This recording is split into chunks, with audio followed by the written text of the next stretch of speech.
Fold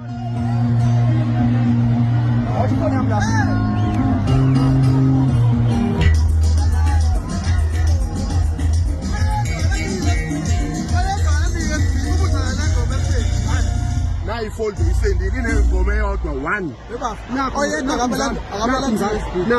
khona na receive 1 nakho mzansi singathi ayabakho thank you na imali abafuna ukwazi ukusebenza ngendlela bafowethu yabo angisho ayibosa u3 angikwazi ukusebenza ngenye indlela leyo ayikho azikho ku-USB zo-3 yabo lena entsha nje efuna iphisa kakhulu ayikho ku-USB nansi abakhulufoni lapha ayina angene lo sebesilungisa lento yakho besingena uzokwazi ukuperforma kahle because it's now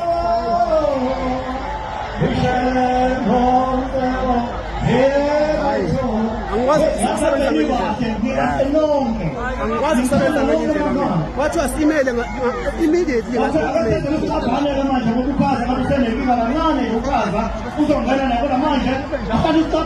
hawu ngeke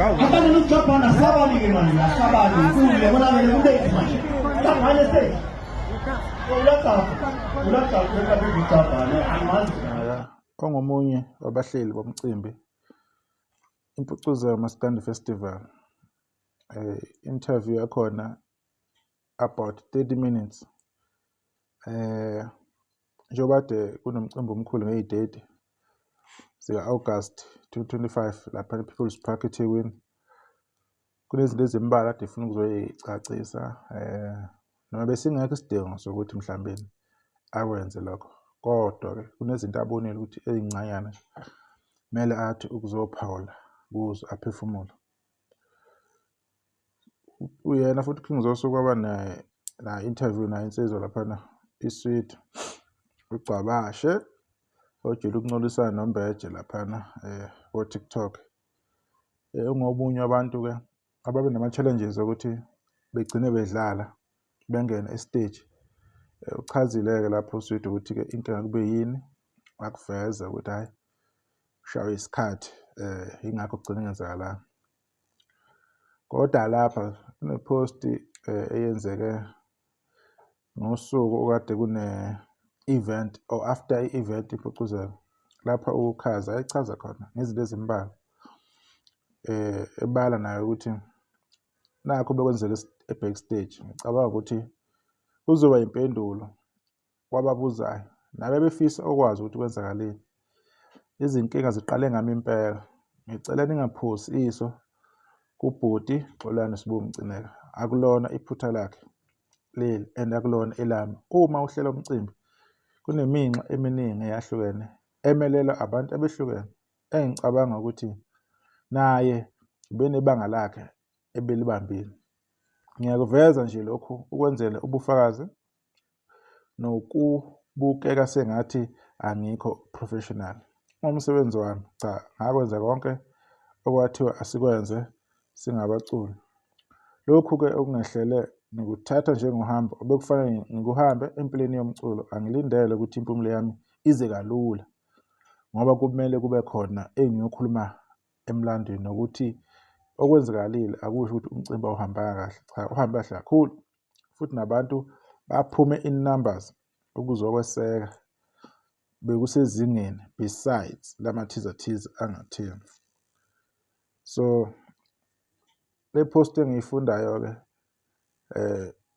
iyathinteka kakhulu-ke kule interview ebenziwe ubaba uMcineka laphana uSibu ongomunye wabahleli bemicimbi emikhulukazi kaMaskandi esina 12 years yaba khona ayikhona isikhathi somjikiseni besaphila bayiveza abantu abaningi kuwo lo mcimbi lo okumele sikwazi siku-understand singabantu vele thina esibuka ngaphandle esingazi ukuthi kuthatha isikhathi esingakanani ukuhlela nje umcimbi nanokuthi umcimbi uzobe yimpumelelo and umcimbi ubuqondane nangebhola and bekunzima kakhulu ukuthi-ke ibhola iy'ndlela zokungena beyishayisana amaphoyisa eba-director ebase kwezinye iy'ndawo nokuthe umcimbi mawuqala late kumele uphele ngo-4 bagcina bewelula-ke abavumela-ke amaphoyisa ukuthi no ngo-6 awuphela. Kwakuthe uma kushaya u-6 ekuseni kwathiwa ukuthi hhayi sesidlulile isikhathi aseyawuvala-ke umcimbi kanjalo amaphoyisa. Okwenzeka ukuthi-ke kube nongabazane kwabanye ukuthi maybe umcimbi awuhambanga kahle, maybe kube ney'nkinga, kube nje ibhola ebelikhona, i-traffic ibiningi kakhulu. Kodwa kuyo-ke le interview yena baba uMcineka beno-King Zosa bayakucacisa kakhulu lokho ukuthi yena kuhambe kanjani. Kodwa-ke siyazi ukuthi abanye abantu bazoveza imibono yabo ngoba befuna ukudicela phansi igama lomcimbi bengazi ukuthi yena iziphi iy'nselelo, ama-challenges ade bebhekane nawo. Njengabanye abantu abathandayo ukuthi lo mcimbi kabani, ukaMcineka nobani, besho omunye umculi kaMaskandi-ke abangamthandi-ke ngoba maybe labo iqhawe lingekho, lingafuni futhi neqhawe labo ukuya ngoba phela ngeke boluhudula ngenkani vele ukuthi lizocula la. Kodwa-ke asikho-ke lapho, kodwa-ke asiyeke ukuthi sifuna ukubona into e-wrong, ngisho isidingo singekho. Umcimbi uhambe kahle kakhulu, nomunye umcimbi kuse-ICC uhambe kahle kakhulu. Bebekhona abantu abafinyelelile, baculile abantu, nebhola lahamba kahle. Okusho ukuthi-ke iTheku liyakwazi ukuthi libambe into yalo.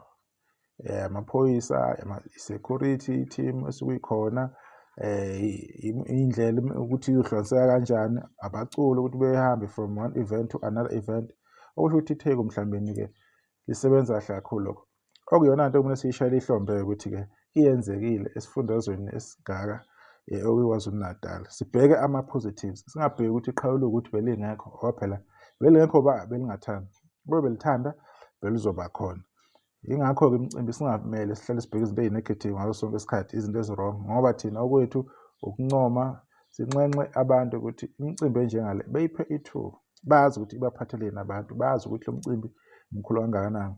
Lo mcimbi ucreate, ulontshe nama-career abanye abantu ababengeke beze benikwe ithuba, abantu obekungeke nangelinye ilanga beze becatshanga, kodwa ngenxa yalo mcimbi lo okuyimpucuzeko sekunabantu abaziwayo okuyinamhlanje. Abaculi abaningi bangakufakazela-ke lokho ukuthi-ke before impucuzeko mhlawumbe umuntu enama-album ayi-2 ecula kahle, kodwa wanelwa vele kwimpucuzeko kusuka leso sikhathi leso kwabe sekuqala-ke kwezinto-ke emculweni wakhe. Kodwa i-interview ephelele ilaphana ku-YouTube, ibanjwe uye-ke insizwa uKing Zosa. Bheke lokho ngifuna ukuveza. Sibonge ithuba niselahle.